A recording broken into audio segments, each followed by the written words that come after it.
A guitar legend is selling off most of his collection. Today, we talk about the Neal Schon auction.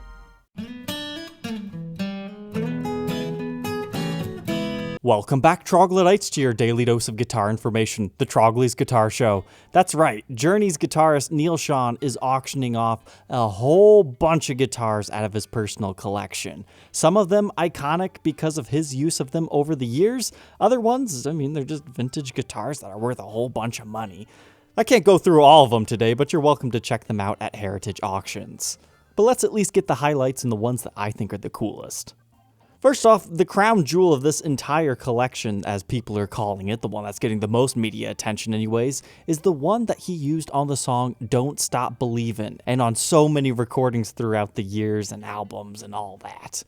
But the thing that really got me on this one is the opening bid of $200,000.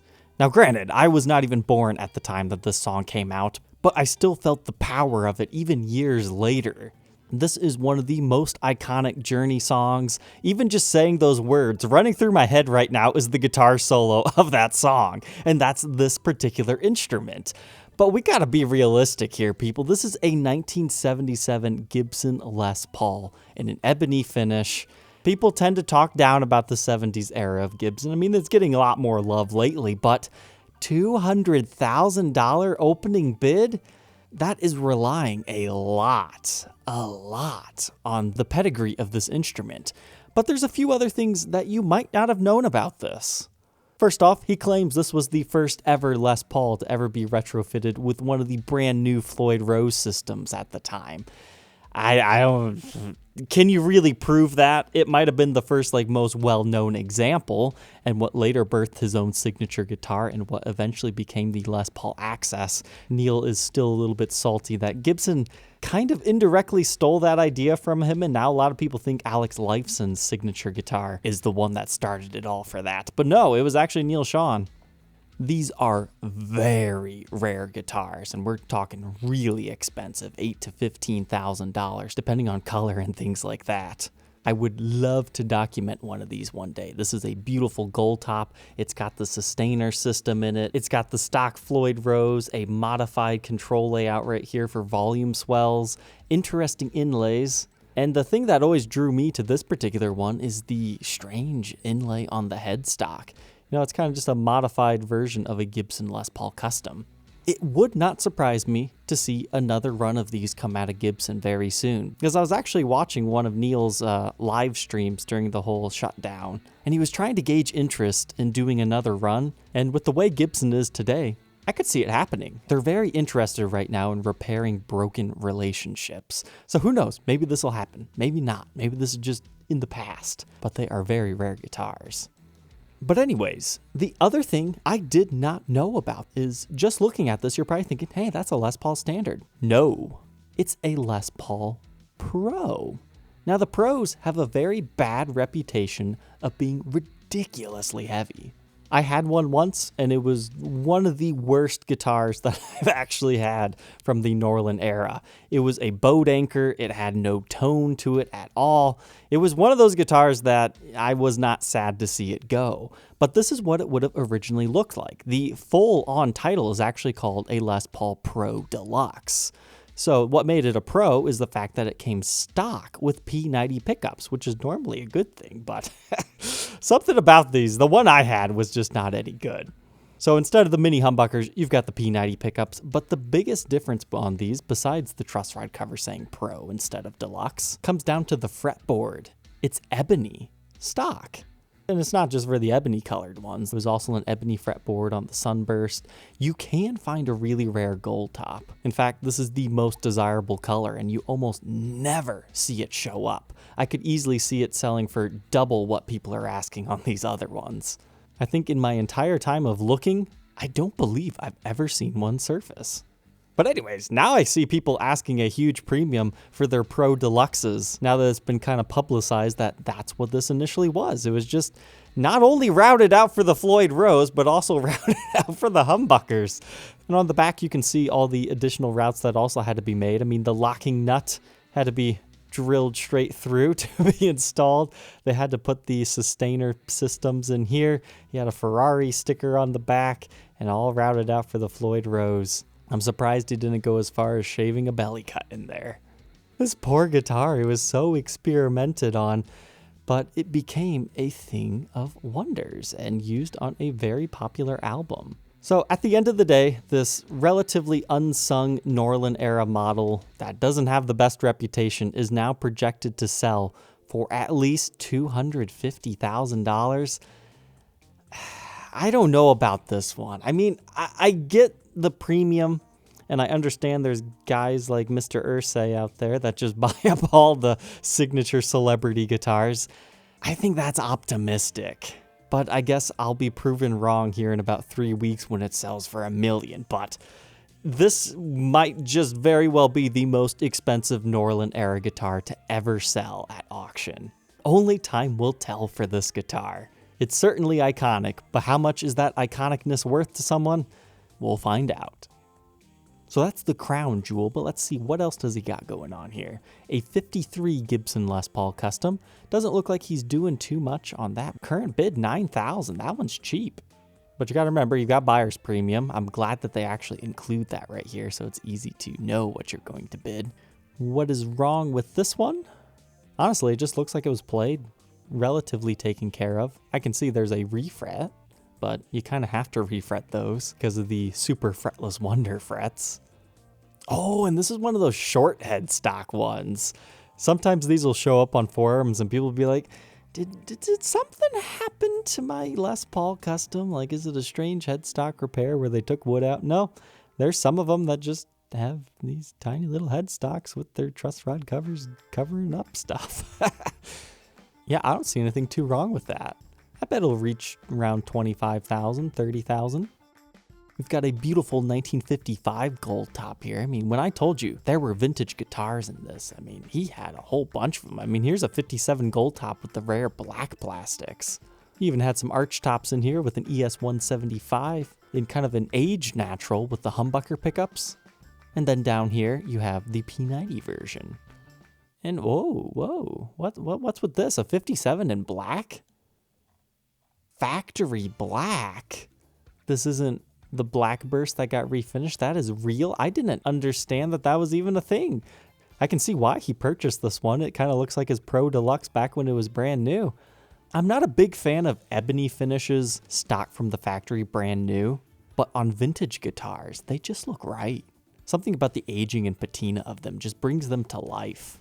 Yeah, that is a rare model if I've ever seen one. I would be interested in bidding on that, but I'd imagine it would go for at least a 2 times premium. Who knows?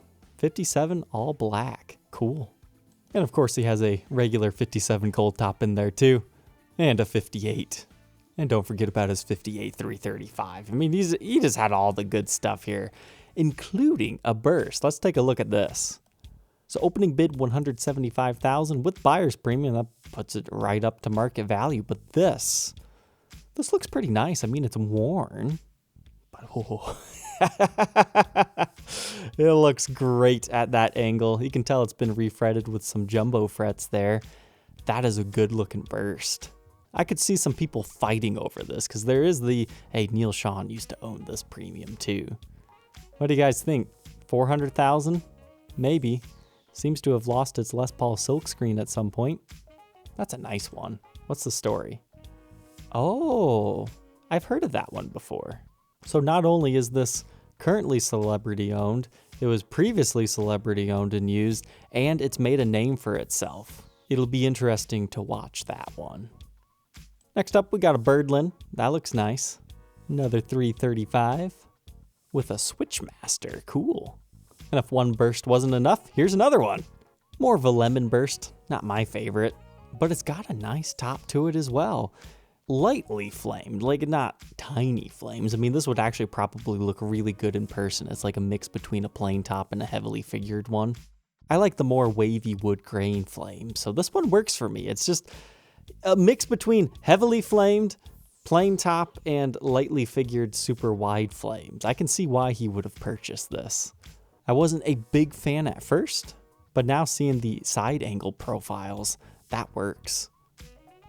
But now we're getting into some even more interesting things. Like, take a look at this 1960 EDS 1275. Typically, when you think EDS 1275, you think the SG body kind of shape. But this is back when they were hollow bodies. I know Eric Ernest is like a big fan of these. He likes to hunt them all down. It wouldn't surprise me if Neal purchased this from him. They're just kind of interesting guitars, you know, from a completely different period in time.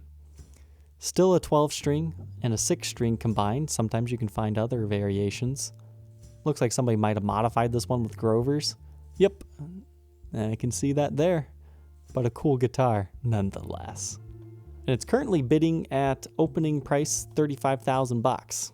I don't really follow the market too much to comment on that. That seems about right. It'll sell. But man, he just had one of everything. All the SGs, all the 335s, all the rare colors of the customs. Like there's a factory red. I have heard of the red ones before, but that's like a transparent cherry even. Wow. Big respects for Mr. Schon here. He created a beautiful collection of guitars. Of course, he was probably buying these, you know, before, way before I was even born, probably. So, a whole bunch of SGs, all the varying tail pieces, sideways, non-vibrola, maestro, and he also has that within the regular SG variants instead of the customs. And ooh, a 68 gold top. We were just talking about that a couple of days ago.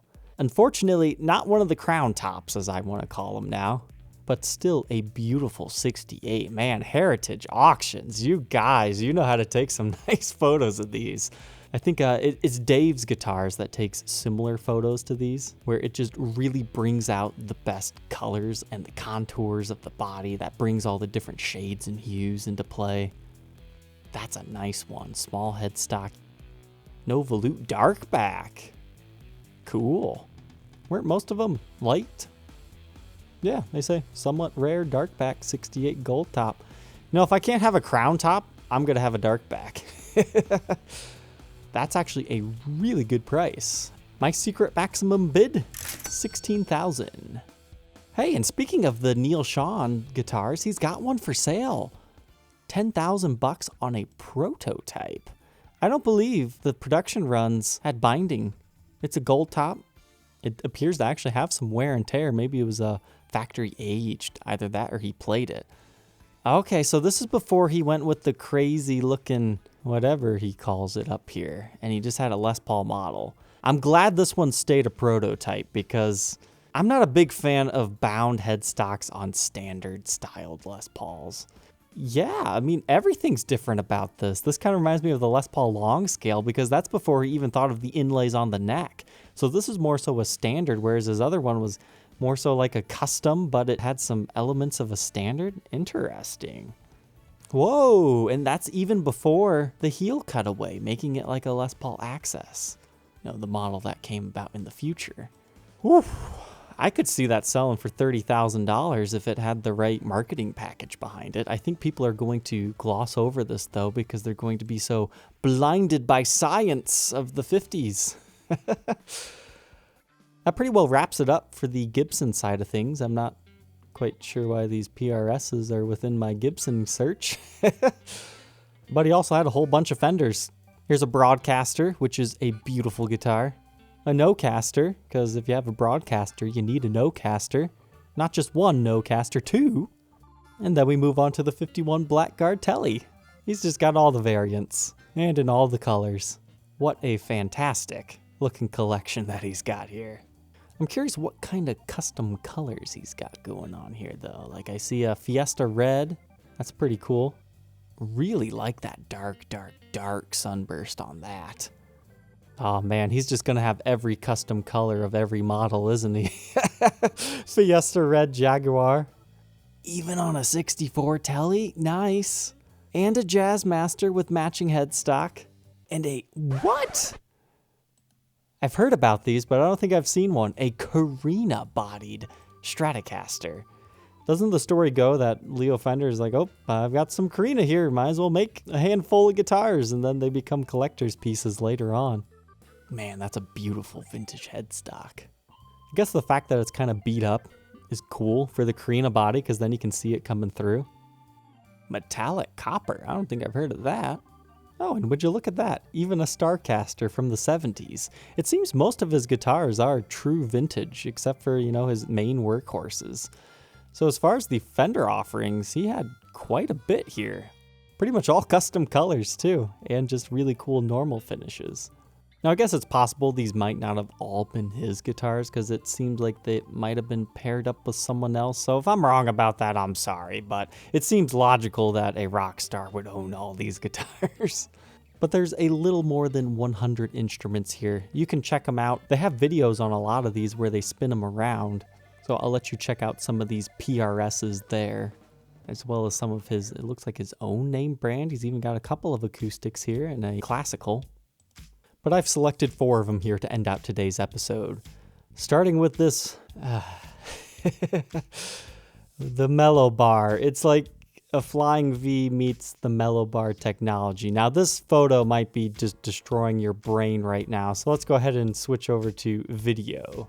You can hear him talking about it. So it's like a block secured onto a Flying V styled body, and it's more of a slide electric guitar. Unfortunately, he doesn't play it in this video, but it just kind of sits at an angle to you. It's very striking, to say the least. I remember we had one of these in Mr. Gilmore's collection, if you want to check out this video where I did this big whole hour-long thing where basically I took this entire auction, I read you their descriptions, I mashed all the stuff together. That was a project that took 4 straight days, and when I say straight days, I'm talking straight days. I don't think I want to do that again, but it was a labor of love. But now check this out. I've seen the PRS Dragons before, but for them to come up for sale, that's pretty cool. They even have a video of him holding it and talking about it. But look at the amount of time that goes into a PRS Dragon, and it's up for sale. Not just one of them, you've got 2. I think I personally prefer the other one because it's got the darker colors, but if you prefer being able to see more of the natural flamed maple underneath it, maybe you'd like this. I mean, maybe you just want to buy both. I don't know how much money you have. I like them, and especially the double necks, but it's not something that I think I would want to own necessarily. But I wouldn't mind documenting one.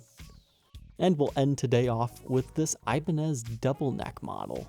Can't say I know too much about it, but it's kind of cool. It's got a German carve. You've got all this beautiful wood grain, a whole bunch of flipper switches and knobs, really cool tail pieces, and don't forget the vine inlays and kind of strange looking headstocks, but I'll take it. I'll take it. All right, troglodytes, I hope you enjoyed taking a quick look at the Neal Schon collection with me today. Don't forget to like, comment, and subscribe, and we will catch you tomorrow on the next episode. Take care.